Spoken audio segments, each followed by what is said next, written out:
চলো 10 মিনিটের মধ্যে জীবের পরিবেশ এবং বিস্তারের এমসিকিউ গুলা দেখে ফেলি। প্রথম প্রশ্ন, ব্যাকটেরিয়া ও ছত্রাককে সাধারণভাবে কি বলা হয়?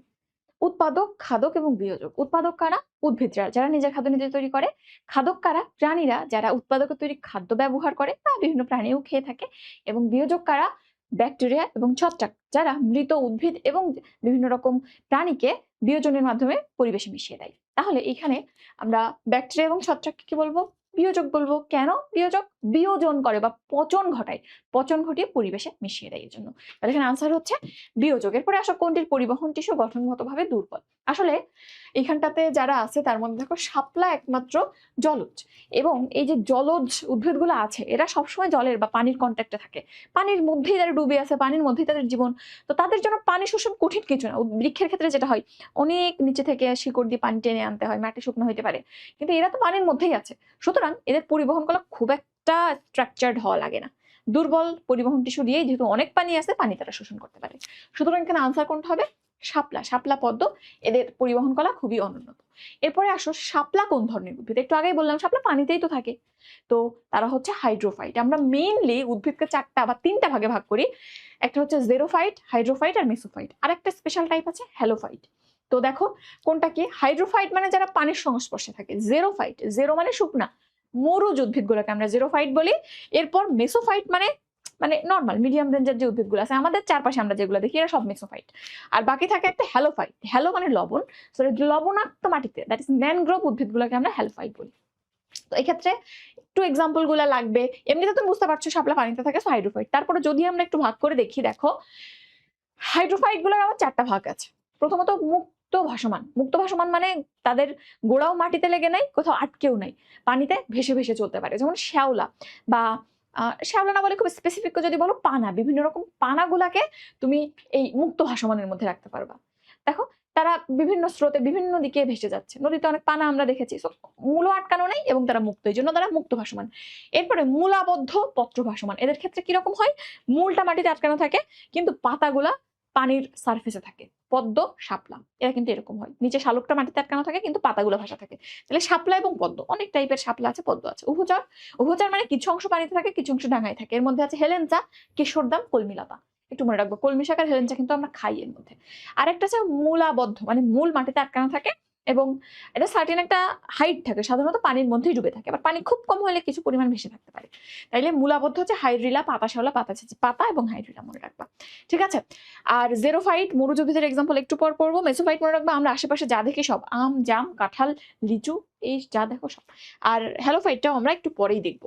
এরপর আসো, সুন্দরবনের মাটিতে অক্সিজেনের পরিমাণ কম হয়, উদ্ভিদের কোন ধরনের অভিযোজন ঘটে?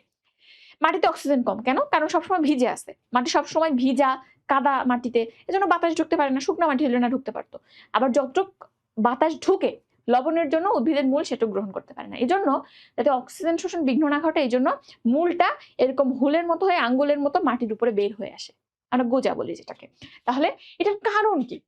বা অক্সিজেনের পরিমাণ যে কম আছে, এর জন্য কি অভিযোজনটা মরুজ উদ্ভিদ ঘটায়? কেওড়া গাছ দেখছো যারা, তারা জানো, তারা হচ্ছে শ্বাসমূল বা নিউম্যাটোফোর বের করে দেয়। এটার ইংরেজি হচ্ছে নিউম্যাটোফোর। তো এর উদ্দেশ্যই হচ্ছে বাতাস থেকে যাতে অক্সিজেনটা নিতে পারে। ভেতরে, মাটির ভেতরে থাকলে তো আর অক্সিজেনটা পাবে না। ওকে। এরপর আসো, নিচের কোনটি মরুজ উদ্ভিদ? মরুজ উদ্ভিদের এক্সাম্পল লিখেছে অনেকগুলা, একটু দেখে ফেলবা। এর মধ্যে খেজুর, তোমরা জানো সৌদি আরবের কথা চিন্তা করো, প্রচুর খেজুর গাছ হয়। খেজুর একটা মরুজ উদ্ভিদ। এরপর দেখো আকন্দ, আকন্দ একটা মরুজ উদ্ভিদ। এরপরে পাথরকুচি, এটা খুব ভালোভাবে তোমরা জানো, পাথরকুচি এটা কিন্তু মরুজ উদ্ভিদ, যেখানে আমরা লুকায়িত পত্ররন্ধ্র পাই। এরপর ফণি মনসা, ক্যাকটাস, এই দুইটাই তোমরা জানো। ইউফরবিয়াটা একটু দেখবা। আর আরেকটা একটু মনে রাখবা, ঘৃতকুমারী, এটা মিস গেছে। ঘৃতকুমারী বা অ্যালোভেরা, এটাও কিন্তু মরুজ উদ্ভিদ। ঠিক আছে। তাহলে এখানে আনসার কোনটা হবে? ওই যে আকন্দ। ওকে। এরপর আসো আমরা পরে যাই, কোন অঞ্চলে উদ্ভিদ বৈচিত্র্য বেশি দেখা যায়? কোথায় উদ্ভিদ বৈচিত্র্য বেশি দেখা যাবে? যেখানে অনেক বৃষ্টি হয়, মাটি অনেক উর্বর, সেখানে। তো এর মধ্যে দেখো, ট্রপিক্যাল সিজনাল ফরেস্ট, মাঝে মধ্যে বৃষ্টি হয় সিজনে। ট্রপিক্যাল রেইন ফরেস্ট, প্রায় ম্যাক্সিমাম টাইমে বৃষ্টি হয়, অনেক অনেক বেশি পরিমাণে বৃষ্টি হয়, অনেক সমৃদ্ধ মাটি, অনেক উদ্ভিদ থাকে। তো এই ট্রপিক্যাল রেইন ফরেস্ট, এটাই হচ্ছে আনসার। এবং ট্রপিক্যাল রেইন ফরেস্ট অনেক জায়গায় অনেক আছে, কিন্তু এর মধ্যে সব থেকে ইম্পর্টেন্ট হচ্ছে আমরা অ্যামাজন বলে থাকি, যেটা অ্যামাজন ফরেস্ট। ওকে। এখন প্রশ্ন হচ্ছে, এই অ্যামাজন কোথায় অবস্থিত? অ্যামাজন হচ্ছে দক্ষিণ আমেরিকার ব্রাজিলে ম্যাক্সিমাম পোর্শন অবস্থিত। ওকে। তাইলে অ্যামাজন এটা কিন্তু ট্রপিক্যাল রেইন ফরেস্টের আরেক নাম না, অনেকগুলো ট্রপিক্যাল রেইন ফরেস্ট আছে, তার মধ্যে একটাকে আমরা অ্যামাজন বলি। ইথিওপিয়ায় যেটা আছে সেটা হচ্ছে ইথিওপিয়ান ফরেস্ট। তো এরকম অনেক জায়গায় আছে, তার মধ্যে স্পেশালটা হচ্ছে অ্যামাজন, সব থেকে বড়টা, এবং এটার অবস্থান দক্ষিণ আমেরিকার ব্রাজিলে। এরপরে আসো বাংলাদেশে। বাংলাদেশ কোন প্রাণী ভৌগোলিক অঞ্চলের আওতাভুক্ত? মনে রাখতে হবে। তো এখানটাতে বাংলাদেশ আসলে ওরিয়েন্টাল অঞ্চলের অন্তর্ভুক্ত, আমরা শুনেছি তো ওরিয়েন্টাল অঞ্চলের অন্তর্ভুক্ত। এবং এখান থেকে আরেকটা জিনিস জানতে হবে, বাংলাদেশ না আর কে কে আছে ওরিয়েন্টাল অঞ্চলে। তো ওরিয়েন্টাল অঞ্চলে আমাদের আশেপাশের অনেকে আছে, বাংলাদেশ আছে, ভারত আছে, একটু দূরে শ্রীলঙ্কা আছে, মায়ানমার আছে, আর একটু দূরের দেশ নিকোবর আর তাইওয়ান আছে। ঠিক আছে, তো বাংলাদেশ, শ্রীলঙ্কা, ভারত এন্ড মায়ানমার বেশি ইম্পর্টেন্ট, আর তাইওয়ান নিকোবরটা একটু মনে রাখবা। ওকে, এরপর মধুপুর বনের মাটি লাল হওয়ার কারণ কি? মধুপুর কেন? এর আশেপাশেও অনেক মাটি লাল আছে, রমনা পার্কের মাটি লাল, এর কারণ কি? এর কারণ ওই মাটিতে অনেক আয়রন আছে। আয়রনের কারণে, আয়রন কোন একটা কম্পাউন্ড যৌগ হিসেবে অন্য কিছুর সাথে যদি যুক্ত থাকে তার রং সাধারণত একটু লালচেই লাগে, লালচে স্টেই নাই। তো মাটিতে লৌহ থাকার কারণে মধুপুর বনের মাটি লাল হয়। এরপর দেখো কোনটি পত্রঝরা বনের উদ্ভিদ। যারা গাজীপুরের যে উদ্যানগুলোতে গিয়েছো বা গাজীপুরের রাস্তা দিয়ে গিয়েছো, তারা দেখবে রাস্তার পাশে প্রচুর শাল গাছ। কিছুটা সময় দেখবা পুরো সব সবুজ, একটা টাইমে যে দেখবা একদম সব ন্যাড়া, কোনো পাতাই নেই। তো এই যে বনটা দেখতেছো, এটা শাল বন, এবং এই বনটা পত্রঝরা বনের উদাহরণ। একটা সার্টেন টাইমে সব গাছ পাতা ঝরায় দেয়। তো তাহলে এখানে তুমি যদি পত্রঝরা বনের উদাহরণ বলতে বলি, বলবা শালবন। এখন পত্রঝরা বনে তাহলে কোন উদ্ভিদ থাকবে? শাল গাছ থাকবে। এখন শাল গাছের বৈজ্ঞানিক নাম কি সেটা জানা লাগবে। শাল গাছের বৈজ্ঞানিক নাম সোরিয়া রোবাস্টা। সরিয়া শের, বড় গাছ হয়, বড় পাতা হয় শালের পাতা, সরিয়া দিয়ে মনে রাখতে পারো। আর রোবাস্ট একটা ইংরেজি শব্দ, রোবাস্ট মানেও বড় বা শক্তিশালী। সো এটা দিয়েও মনে রাখতে পারো যে বড় গাছ শাল গাছ। ওকে, এখন শাল গাছের আরেকটা নাম আছে গজারি গাছ বা গজারি বৃক্ষ। কেন? কারণ শাল গাছের গোড়া থেকে যে নতুন গাছ বের হয়, নতুন চারা বের হয়, সেখান থেকে নতুন করে বা শিকড় থেকেই নতুন গাছ গজিয়ে বের হয়। যেহেতু গজিয়ে নতুন চারা বের হয় গোড়া থেকে, এই জন্য একে গজারি বৃক্ষ বলে। হ্যাঁ, বীজ থেকে চারা হইতে পারে, বাট গজারির মাধ্যমে গজিয়ে বেশি হয়, এই জন্য একে গজারি বলে। সো আমরা অনেকগুলো নাম দেখলাম, সরিয়া রোবাস্টা দেখলাম, শাল দেখলাম, গজারি দেখলাম, অনেক কিছু দেখেছি। এরপরে আসো পরের পেজে ম্যানগ্রোভ উদ্ভিদ কোনটা। ম্যানগ্রোভ উদ্ভিদের একটা লিস্ট আমি লিখেছি, একটু কষ্ট করে হলে মনে রাখবা। গ দিয়ে দুইটা আছে, গেওয়া এবং গরান। এরপর দেখো কেওড়া। কেওড়া খাওয়া যায় কিন্তু কেওড়ায় ফল হয়, তো কেওড়াটাও একটু মনে রাখবা। প্রথম তিনটা খুবই ইম্পর্টেন্ট, বাকিগুলো একটু দেখো। বাকিগুলোর মধ্যে তুমি দুইটা জানো, গোলপাতা সুন্দরবনে হয়, আর সুন্দরী। সুন্দরী তো একদম সুন্দরবনেই হয়। তাহলে এই দুইটা, আর বাইন আর পশুর খুব একটা লাগে না, বাট একটু দেখবা। তাহলে গেওয়া, গরান, কেওড়া, তারপর গোলপাতা, সুন্দরী এন্ড বাইনের সাথে পশুর। ওকে, তাহলে এখানে আনসার কোনটা? ম্যানগ্রোভ উদ্ভিদ, এই যে গরান। এই গাছের উদাহরণগুলো কিন্তু ইম্পর্টেন্ট। এরপরে সুন্দরী গাছের বৈজ্ঞানিক নাম কি? সুন্দরী গাছের বৈজ্ঞানিক নাম হেরিটিয়েরা ফোমিস। দেখেই বুঝতে পারছো, হেরিটিয়েরা। অবশ্যই সুন্দরী গাছ, সুন্দরবন আমাদের জন্য একটা হেরিটেজ। তো হেরিটেজ থেকে হেরিটিয়েরা মনে রাখবা, হেরিটিয়েরা ফোমিস সুন্দরী গাছের বৈজ্ঞানিক নাম। আবার আসতে পারে সুন্দরবনের গাছ কোনটা, তখনও কিন্তু হেরিটিয়েরা ফোমিস হবে। তো এই নামটা মনে রাখবা, এটা সুন্দরী গাছ, এটা সুন্দরবনে থাকে, এন্ড এটা আমাদের একটা ঐতিহ্য। এরপরে দেখো বিলুপ্তপ্রায় উদ্ভিদ কোনটা। বিলুপ্তপ্রায় অনেক উদ্ভিদ আছে, তার লিস্ট এখানে আছে। আমরা কিছু জিনিস এখান থেকে মনে রাখবো। যেমন দেখো, আমরা নগ্নবীজ উদ্ভিদে দুইটা পড়েছি, একটা সাইকাস, একটা নিটাম। হ্যাঁ, নেরিফোলিয়ামও আছে, পোডোকার্পাস নেরিফোলিয়াম, বাট মোস্ট ইম্পর্টেন্ট নগ্নবীজের ক্ষেত্রে সাইকাস এবং নিটাম, এরা প্রায় বিলুপ্ত। তাহলে এই দুইটা। আবৃত বীজের ক্ষেত্রে অনেকগুলো বাংলা নামগুলো অন্তত একবার দেখবা, যাতে দাগাইতে পারো। বাট তোমাদের পরীক্ষাতে মেইনলি আসে তালিপাম আর আগর। ওকে, বৈজ্ঞানিক নামটা একটু দেখবা। তালিপামের কোরাইফা ত্যালিয়েরা। দেখো তালিপাম থেকে ত্যালিয়েরা, কোরাইফা ত্যালিয়েরা। ওকে, আর বাকিগুলা একটু নাম দেখে রাখবা। এই দুইটা মাস্ট, এই দুইটা মাস্ট, বাকি বাংলা নামগুলো দেখে রাখবো, আর এটার বৈজ্ঞানিক নাম। তাহলে এখানটাতে বিলুপ্ত প্রায় উদ্ভিদ কোনটা, ওগুলোর মধ্যে তালিপাম। সুন্দরী গাছ হেরিটেজ, বাট অনেক আছে সুন্দরবনে, আর আমলিসু তো আছে। এরপরে আসো, কোনটি ওরিয়েন্টাল অঞ্চলের এন্ডেমিক প্রাণী। ওরিয়েন্টাল অঞ্চলের কিছু এন্ডেমিক প্রাণী এখানে লিস্ট আছে, আবার এখানে শ্রেণী অনুযায়ী ভাগ আছে, তুমি অ্যাজ এ হোল জানলেই চলতেছে। যেমন দেখো, মাছের মধ্যে কি কি আছে? নাপ্তিকই, সবুজ রুই, দুইটাই লাগবে, কারণ দুইটা নামই খুবই অ্যাটিপিক্যাল টাইপের। তাহলে একটা হচ্ছে নাপ্তিকই আর একটা হচ্ছে সবুজ রুই। এরপরে দেখো, রেপটিলিয়ার মধ্যে ঘড়িয়াল, খুবই ইম্পর্টেন্ট, এটা প্রায় পরীক্ষাতে আসে, বিভিন্ন অ্যাডমিশনেও আসে। তাহলে রেপটিলিয়ার মধ্যে আছে ঘড়িয়াল, আর ম্যামালিয়ার মধ্যে আছে শুশুক। শুশুক দেখছো? শুশুক আমাদের নদীগুলোতে দেখা যায়, এটা ডলফিনের মতো দেখতে, ছোট ডলফিনের মতো। শুশুক, ঘড়িয়াল, নাপ্তিকই, সবুজ রুই। চারটা মনে রাখো, কোনটি ওরিয়েন্টাল অঞ্চলে? সবুজ রুই। বাকিগুলো কিন্তু দেখবা, বাট চারটা মুখস্থ করা মাস্ট। এরপরে কোনটি এক্সিটু সংরক্ষণ, ইনসিটু সংরক্ষণ, এক্সিটু সংরক্ষণ, খুবই ইম্পর্টেন্ট এন্ড খুবই সহজ। এখান থেকে একটা কোশ্চেন ইনশাল্লাহ পাবা। দেখো, ইন সিটু সংরক্ষণ মানে ইনসাইড ইটস নর্মাল সিচুয়েশন, মানে তার স্বাভাবিক সিচুয়েশন, তার প্রাকৃতিক যে পরিবেশ সেখানে সংরক্ষণ করাকে বলি আমরা ইনসিটু।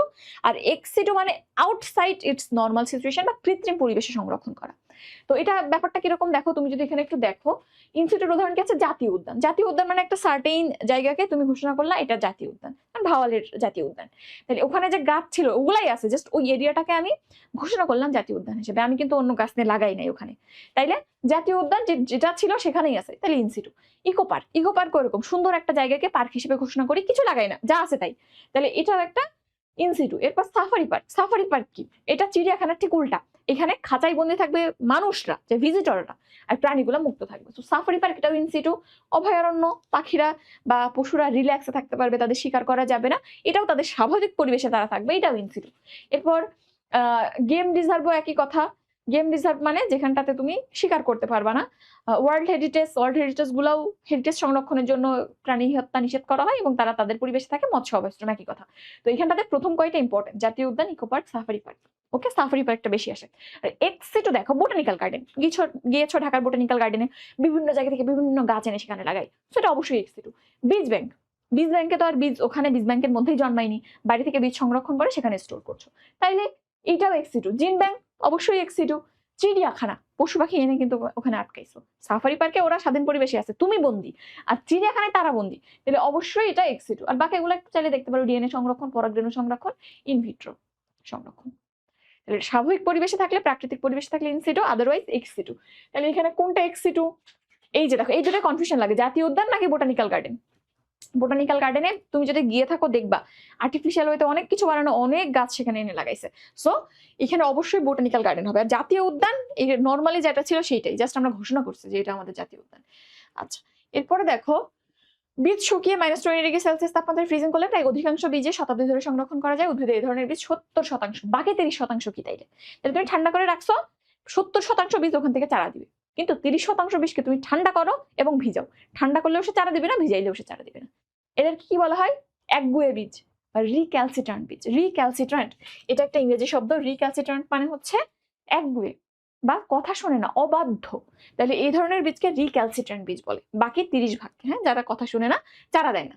এরপর দেখো, মধুটিলা ইকো পার্ক কোথায় অবস্থিত? ইকো পার্ক অনেকগুলো আছে, 3টা মোটামুটি জানলে চলবে। তো প্রথমত মধুটিলা ইকো পার্ক কোথায় অবস্থিত? শেরপুর জেলার নলিতাবাড়িতে। এরপরে সীতাকুণ্ড, এটা সবাই জানো, চট্টগ্রামের সীতাকুণ্ড পাহাড়ে অবস্থিত, মানুষ ঘুরতে যায় ওখানে। আর মাধবকুণ্ড ইকো পার্ক, এখানেও মানুষ ঘুরতে যায়। কেন? এখানে মাধব ছড়া ঝর্ণা আছে, এই ঝর্ণা দেখতে যায়। অবস্থান কোথায়? মৌলভীবাজারের বড়লেখায়। যারা ভ্রমণ করো এই প্রশ্ন তাদের আর ভুল হবে না, তাহলে এটা একটু দেখবা। ওকে, এরপর আসো, কোনটি এক্সিটু সংরক্ষণ? অলরেডি আমরা বলতে সাফারি পার্ক নো, হালদা নদী না, এটা হচ্ছে আমাদের হেরিটেজ বলতে পারো, বা এটা অভয়ারণ্য বলতে পারো। আর গেম রিজার্ভ এটাও না, তাহলে ওই যে বীজ ব্যাংক। ওকে, তাহলে আশা করি ইনসিটু এক্সিটু বুঝছো, এইটা বুঝলে 1 মার্ক কনফার্ম ধরো। আচ্ছা, তাইলে এরপর টাঙ্গুয়ার হাওর কোন জেলায় অবস্থিত? এটা জানা লাগবে। টাঙ্গুয়ার হাওর কোথায় অবস্থিত? হাকালুকি হাওর কোথায় অবস্থিত? টাঙ্গুয়ার হাওর, এখানে অনেক মানুষ ঘুরতে যায়, এখন তো সিজনই চলতেছে, এটা সুনামগঞ্জে অবস্থিত। আর হাকালুকি হাওর যেটা, এটা সিলেট এবং মৌলভীবাজার, এই দুইটা মিলে গঠিত। এবং এটা এত বড়, দেখো 2 জেলা মিলে অবস্থিত, এবং এটা বিশ্বের বৃহত্তম হাওর। তাহলে হাকালুকি বিশ্বের বৃহত্তম, সিলেট এবং মৌলভীবাজারে, আর সুনামগঞ্জে আছে টাঙ্গুয়ার হাওর। ওকে, এরপর দেখো, লবণাক্ত ও মরুজ পরিবেশের উদ্ভিদের কি বৈশিষ্ট্য থাকে? লবণাক্ত পরিবেশ এবং মরুজ পরিবেশ। মরুজ পরিবেশ মানে কাণ্ড রসালো হবে। কেন হবে? কারণ পানি সংরক্ষণ হিসাবে তারা কাণ্ডকে ব্যবহার করে। অ্যালোভেরা পাতা অনেক রসালো হয় কেন? প্রতিকূল পরিবেশে যাতে ওই পানিটা ইউজ করে সে বাঁচতে পারে, উটের মতো পেটে পানি সংরক্ষণ করে রাখে না উট, ওরকম। এরপরে দেখো, পত্ররন্ধ্র লুকায়িত থাকে। হ্যাঁ, মরুজ উদ্ভিদের ক্ষেত্রে পত্ররন্ধ্র লুকায়িত থাকে। কেন? কারণ পত্ররন্ধ্র খোলা থাকলে যতটুকু পানি শোষণ করছে তত উড়ে যাবে। পত্ররন্ধ্রটা বরং লুকানো থাকে, বা তারা দিনের বেলা বন্ধ থাকে, রাত্রে খুলে। রাত্রে যখন তাপমাত্রা কমে যায়, রোদ থাকে না, তখন একটু খুলে শ্বাস প্রশ্বাসটা, তাদের অক্সিজেন কার্বন ডাইঅক্সাইড আদান প্রদানটা করে থাকে, তাতে পানির লসটা কমে।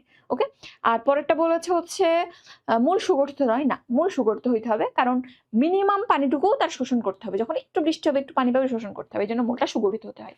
সো আনসার ইজ 1 and 2, 1 এবং 2। ঠিক আছে, তাহলে মোটামুটি এই টপিক গুলা থেকে ঘুরে ঘুরে আসবে। এক্সিটু ইনসিটু পড়বা, কোন উদ্ভিদের উদাহরণ কোনগুলা, এগুলা পড়বা। এগুলোই তো, এই 2টা টপিক পড়লে ইনশাল্লাহ আশা করা যায় কমন পাওয়া যাবে। আর বাকিগুলো তো আমি দেখাইলামই, ডাইভার্সিফাইড কোশ্চেন। ওকে, তাহলে নেক্সট ক্লাসে আবার দেখা হবে ইনশাল্লাহ। আল্লাহ হাফেজ, আসসালামু আলাইকুম।